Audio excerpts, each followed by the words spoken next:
Hey everyone, Firemac here, and just gonna point out to you guys that in between episodes I was messing around on the menu here, and look what I found. In the scene picker, there's clearly two big sections here: the beginning, festivals, then extra. I'm assuming extra is probably endings. I'm assuming no, and that can't be right because there's supposed to be 43 endings, so this is probably something else. Then there's the festival stuff, so if you look at this, it's day 1, 2, 3, 4, 5, 6, 7, 8, 9, 10, 11. So that's 11 days. That's a lot more than I expected from this game. And if we count this, it's 22, 23, 24, 25, 26, 27, 28, 29, 30. That's 30 days. My god. We're gonna be here a while. And I notice here that there's all these characters. PBG, John, Jared, Gerard, Continue, Satch, and Shane. Then there's 2 question marks. Who could they be? I was right. They're counting Continue as one person, which is extremely odd. But I'm pretty sure it's just Paul. I mean, unless these two are hey, Continue guy number 2, Continue guy number 3. I'm not sure who these question marks are going to be. So that's weird. Doot doot doot. And then there's a CG gallery. I actually haven't clicked on that. Oh, snap. I can't believe that was there this entire time. And there's another page. How many pages is that? There's a music box. Lazy Days. Oh, cool. Alright, enough of that.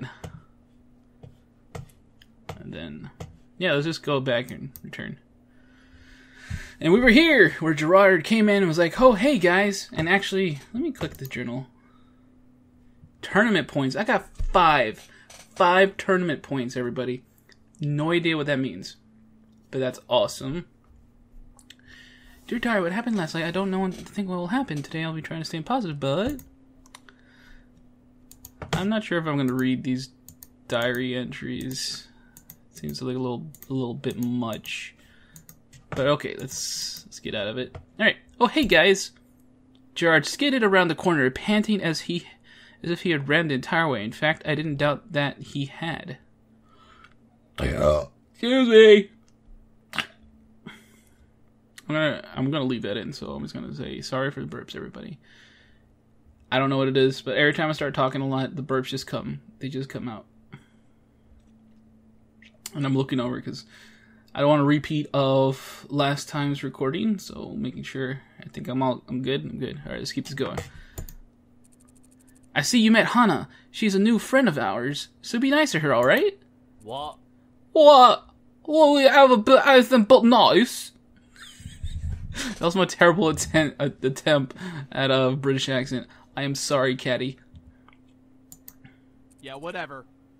Last year's tournament would beg to differ. That was one time. That was only because Shane ate my pizza. Oh yeah, I forgot about that. Later, guys. Anyways, don't want to keep you. I was giving Hana a tour of the campus since she's new here. Well, it was nice meeting you. I hope we'll see you around more. Bye. It was nice meeting you. Gerard waved the pair off as they climbed the staircase, then held the door open for me again. And we're off again. That's Azalea Arts Center. There's a recording booth and lots of spare rooms for clubs to meet in. The theater is right next to it. It's where John holds the drama club and all its rehearsals. I think the student council elections are held here, and Jared has a special event at least once a semester. Last year was a martial arts exhibition, and Jared did kendo against other practitioners in the school.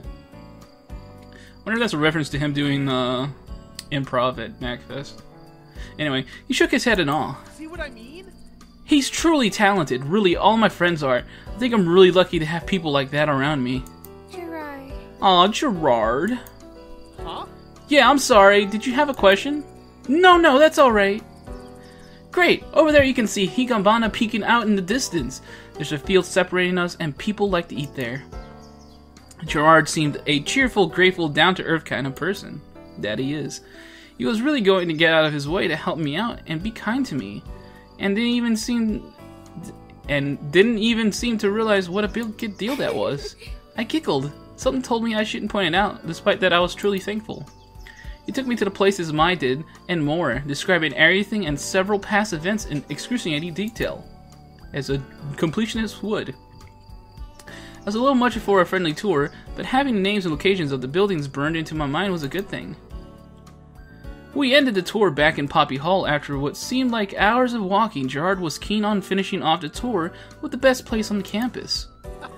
Ta-da! Here it is! The Normal Boots Club Room! Aw, snap! And there's like little cats. Look at that. You push... Who would own those cats? I'm not sure. He pushed the door open and pointed inside. It looked like a regular room filled with desks and some kind of toys. It's not much, but it's home to some of my happiest memories. He shut the door again and dusted his hands. There's a little closet here to use to store things too. He reached to turn the handle, but paused, then retracted his hand. Was that a shutter I saw? Just a little tip. Knock before you open the door to any closet on campus. Oh, did you catch someone banging? Really? Why? Oh, you know, ghosts, I guess. That was strange advice, delivered strangely. Gerard was uncomfortable. I wasn't sure what to make of it. He knocked, and a few seconds later, opened the door. What? Who's that supposed to be? The little Pikachu mask. Clearly the school doctor. I can tell he's an original character. Someone was in the closet. I'm not expecting someone in that closet. Why was someone in the closet? Okay, anyways, I was explaining.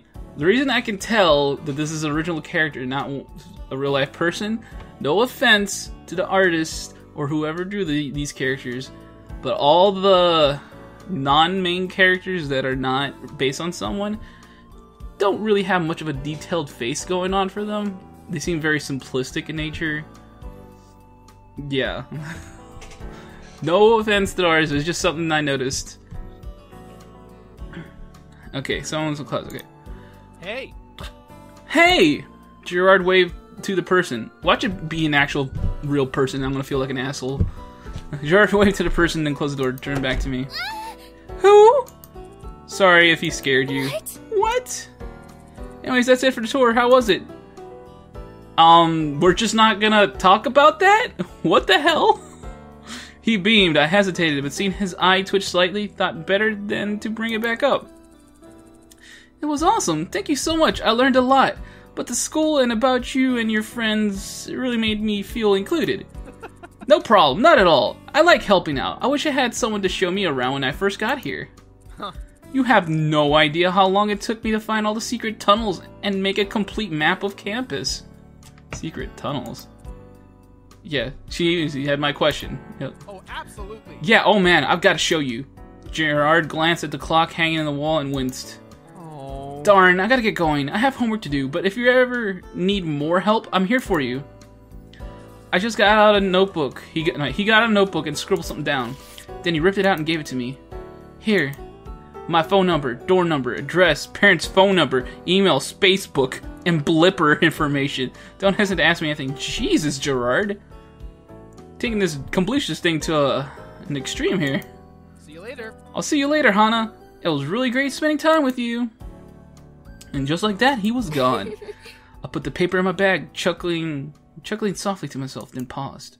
I had to check. We were in front of the supply closet the whole time, and I'd fought the urge to open the door after Gerard closed it. Now I was going to see who it was in there. Darkness. The light was off this time. I slid my hand across the wall, looking for a switch, and flipped it. There was no one in the closet. Dun dun dun! I froze, still as the paints and construction paper that lined the walls. He wasn't in here. This was the only exit. I closed the door, blinked hard, and walked straight back to the dorm room. Forget about it. Just forget about it. Ignoring that last incident, Gerard truly went out of his way to show he was thinking about me. In fact, I got the impression he was this way for everyone. Maybe even everything. He was thorough, very thorough, and when he wanted to help you, he did everything in his power to do so. Maybe it hadn't meant much to him, but it meant a lot to me. I returned to the dorm and crawled into bed with a smile on my face, ready to take on the next day. This time, I knew I wouldn't get lost. Jesus. Freaking Gerard's everywhere. Fashion show. Fashion show. Pro Jared. Asagao. Fashion show. Asagao. Wow. Jared's literally everywhere. Jesus. Mai and I arrived at Poppy Hall the next morning, and it immediately became clear something changed. Posters drenched in nausea-inducing neon colors were plastered on the lockers. Several students gathered to take a look. Oh my gosh. We walked over to one of the walls to get a better look. Is that Jared? When Mai didn't respond, I turned to look at her. The expression on her face told me that her mind wandered somewhere that would have made a call girl blush. Mai, you're drooling. That seemed to jolt her out of her fantasy. She lifted the sleeve to wipe away the dribble on her chin. I am not. What are those posters for? What are these posters for? Well, last year Jared put on a fashion show. It looks like he's doing it again this year. I didn't know Jared was into fashion. Mai shrugged. He's not. I waited for some type of clarification. He's so cute. One time in biology, I saw him take off his sweater and his shirt kind of got stuck to it and pulled up, and I swear he had like 20 abs. 20 abs, seriously. His shirt kind of got stuck to it and pulled it up. Okay. Okay, I got what it meant. I waited in vain. Good morning. Hello, ladies! Oh no.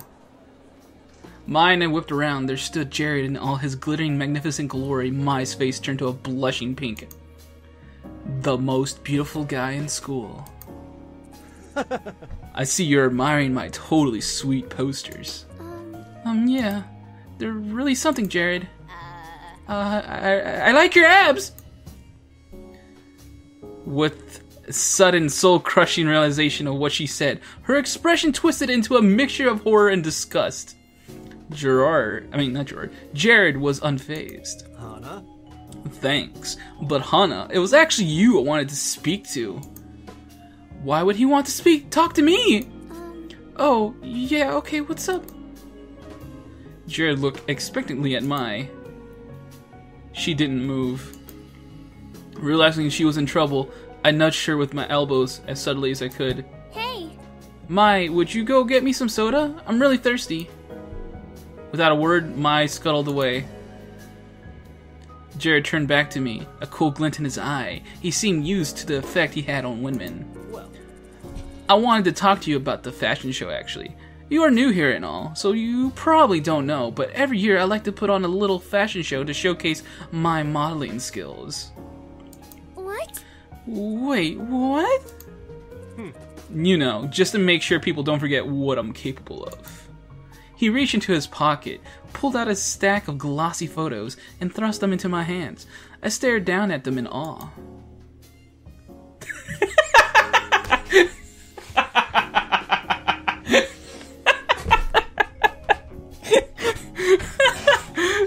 It's the chin face. Oh, that's perfect. That is absolutely perfect. Thank you, game. Okay, I flipped through them, starting to notice a pattern. As you can tell, my beauty is something that simply can't go to waste. I like to hold a fashion show here at Asagao Academy to ensure everyone gets their yearly dose of Pro Jared. I flipped to the last photo. Heat shot up my neck and into my ears. Surely this was some kind of joke. I shoved the stack of photos back at him, wiping my sweaty palms against my skirt. What does that have to do with me? Ah, that might have been a touch rude. Jared, as smooth as ever, simply smiled. you're perfect. I think you have potential, Hana. He suddenly leaned in close to me. So close, in fact, that I could smell his cologne. A musky, sweet aroma of earthy scents. And ham? Potential for what exactly? Gerard. God damn it, I keep calling him Gerard. Jared shifted his mouth so close to my ear, I could feel its heat. For greatness. He reached into his shirt pocket, retrieved a small slip of paper. With quivering hands, I accepted it. All right. My card. My number's on the bottom. If you're ever interested, I could teach you a thing or two about modeling. I stared down at the card in my hand, feeling that if I looked away, it would disappear. By the time I gathered the courage to face him again, Jared was gone. Feeling quite dizzy, I headed for class, the business card strangled to death in my white-knuckled hand. By the time I got through the milling students into the classroom, Maya was sitting at her desk, face down and completely still. Still in shock, huh? I took my seat, twisted around to poke the dejected Mai-shaped heap. She didn't budge. Hey! Mai? I heard a muffled groan of despair. I can't believe this. Such a social I'm such a social disaster. No, you're not. I tried to sound comforting, but I was never good at this sort of thing. Mai finally lifted her head from her desk. What's that? She motioned to the business card that was still in my hand. I set it in front of her.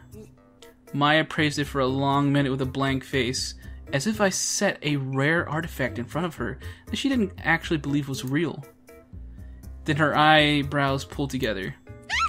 He gave you his number?! Well, yeah, sort of. I mean, not really. He said I should call him if I want him to teach me how to model like him. It was embarrassing to even say, and the words felt awkward in my mouth. The moment I said them out loud, I wish I could grab them back and swallow them. I expected Maya to give me a once-over before making an off-the-cuff comment about how I wasn't nearly pretty enough to be a model. But she didn't. Yeah! He, totally wants to get with you! Her tone was so matter-of-fact, I gaped. What? What? He doesn't. Why would you say that? Bingo. Okay, Hana, I've taken enough sex ed classes to know when a guy fully wants you, and Jared, fully wants you. Mortified, I snatched the business card back off her desk and shoved it into my jacket pocket. Turning away, my cheeks felt like they were on fire. By now, the classroom was filled with students. They chattered amongst themselves, but the white noise of their conversations wasn't loud enough to drown Maya out. Out of the corner of my eye, I could see John and PBG seated in their desk at the back of the classroom. I'm taking seriously grabby hands in the back of his dad's Camaro here. Wait, what? I'm talking serious grabby hands in the back of his dad's Camaro here. You're gonna make babies with Pro Jared, Hana. Jesus, my little glittering Jared babies. No, I'm not. You're totally crazy. I don't know what you're talking about. Miss Yusuka, like some kind of angel, cleared her throat at the front of the class. I exhaled greatly and sunk down to my seat. When class finally ended, Maya and I headed for the cafeteria. The incident forgotten in her hurried attempt to explain Miss Yusuka's scandalous last relationship. What a jerk! Seriously, he spent all this time trying to choose between her and some dead chick who only liked him because he looked like her ex-boyfriend? I mean, who does that? We got our food and hesitated in the middle of a room looking at the normal boots table. Neither of us wanted to go up and demand a seat, especially after wiggling our way in the day before. What if they changed their minds? But Satch, known as us standing like lost lambs in the middle of the room, waved us over. Hey, girl. Hey, girl. How was class? Oh, you know. Normal. Boots. Ah. Satch nodded and turned away, having been in the middle of talking to Josh. That was awkward. Despite how familiar he treated me, I still don't know how to talk to him, or any of them.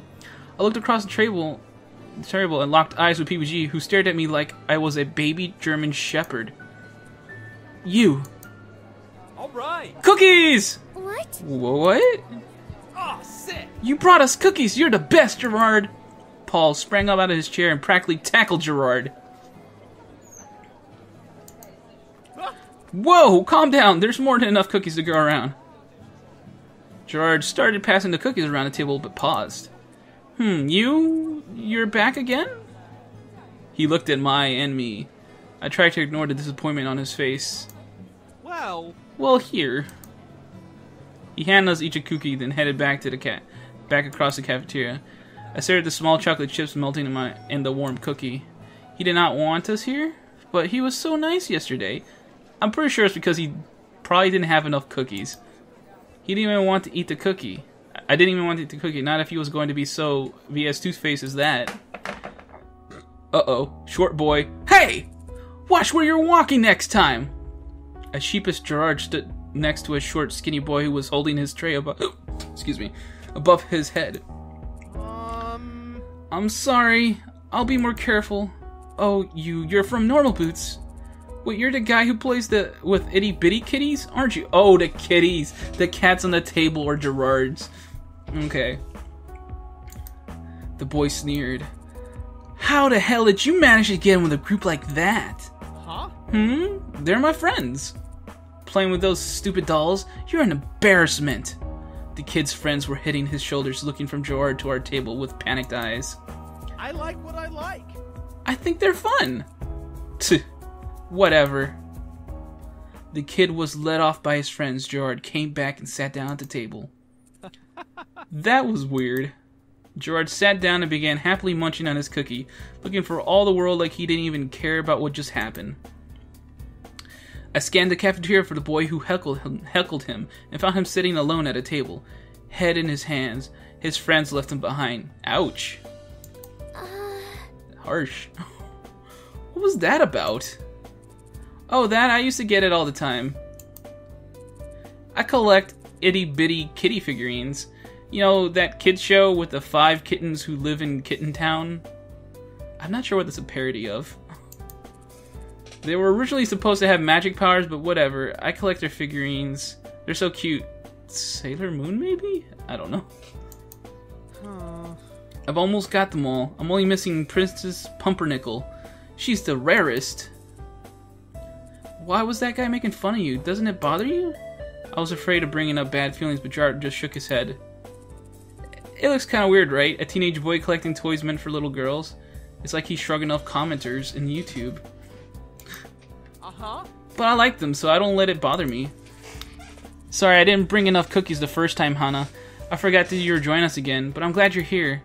I bit my lip. See, Hana? He was being nice the whole time, and here you are jumping to conclusions. Ha, called it. Hey, your cookie will get cold if you don't eat it. I unwrapped the cookie. Scents of chocolate and cinnamon hit me. I broke off a piece and popped into my mouth. Gerard whispered something into Nick's ear, who started laughing so hard milk came out of his nose. It's so nasty. I've never seen that happen before, by the way.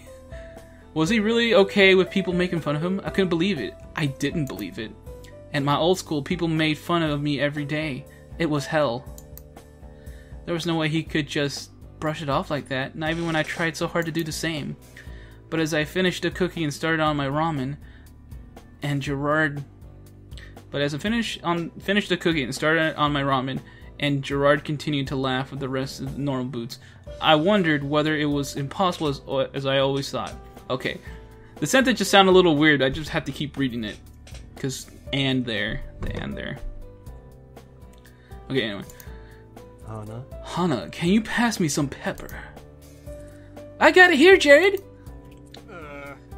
Thanks, what's your name again? Oh, poor Mai. She's completely ignored. It's Mai. Aw, thanks, Mai. Aw, Mai. Hana! Well, Hana, ready to head back? Huh? Oh, yeah. Did Mai look sad, or did I imagine it?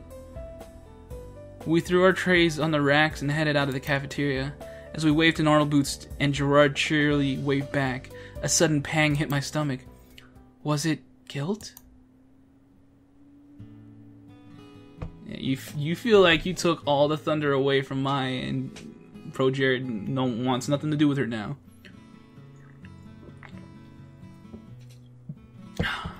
After class ended that day, Mai said she had volleyball practice and sped off.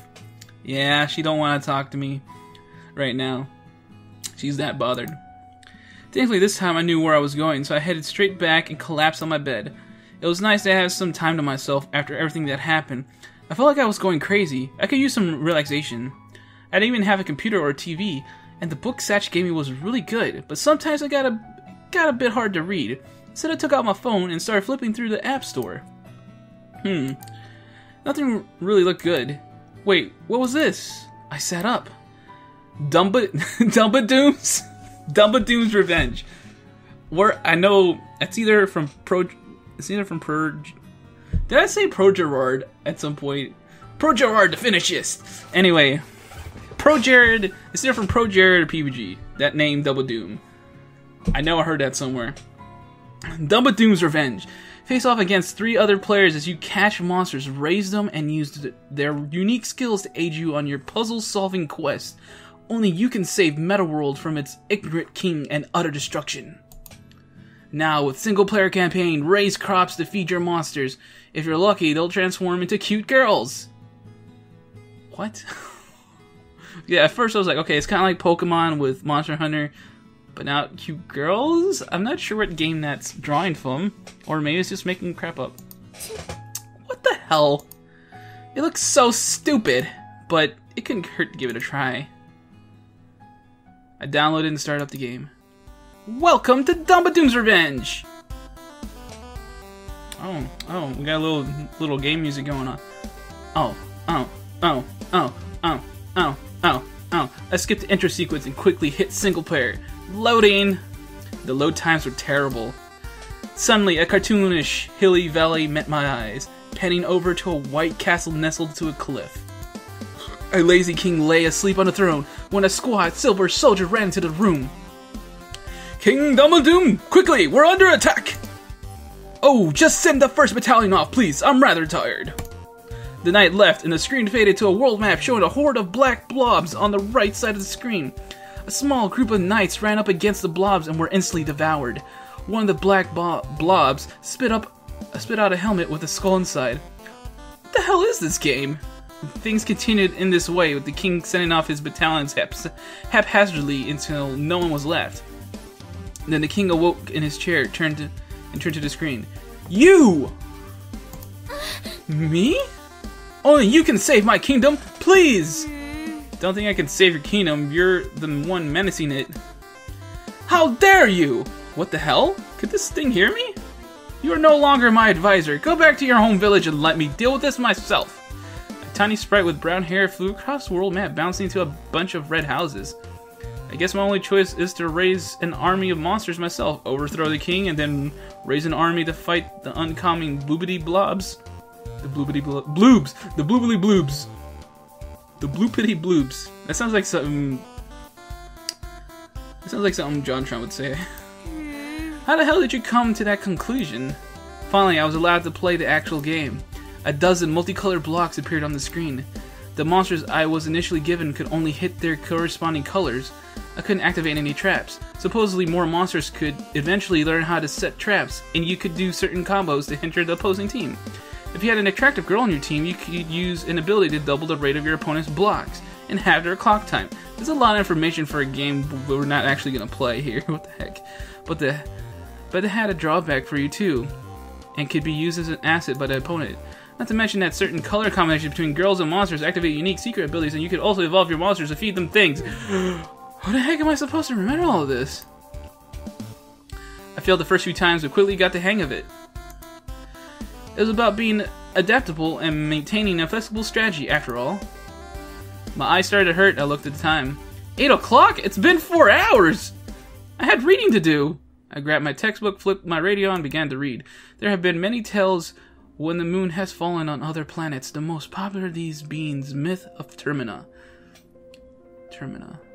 However, these myths have never been proven to be more than a hallucination. My eyes blurred over my astronomy textbook, and I yawned. The Schubert piece floating from my radio made me want to go to sleep, and I toyed with the idea of going to class without finishing my reading. Who cared how many times the moon was supposed to fall, especially when time travel was involved? Hannah! Mai burst in through the door, flung herself across the room, and grabbed my radio. Hey, where you been? What are you doing? Give me a second, we're missing it. There we go. But I swear, the dog was living the worst. That's why you need a bird like my lovely jock. Watch your tongue. What is this? Shh. Hey. So the time has come to make an official announcement. This year, just like every other year, the Nobles Club will be participating in the video game tournament. Yeah. Woohoo, yeah! As PBG applauded as though he were a crowd of 30 people, I shot a puzzled glance at Mai. I hope you guys will support us again this year. The best of luck to our competitors. You guys are going down! And now for some music.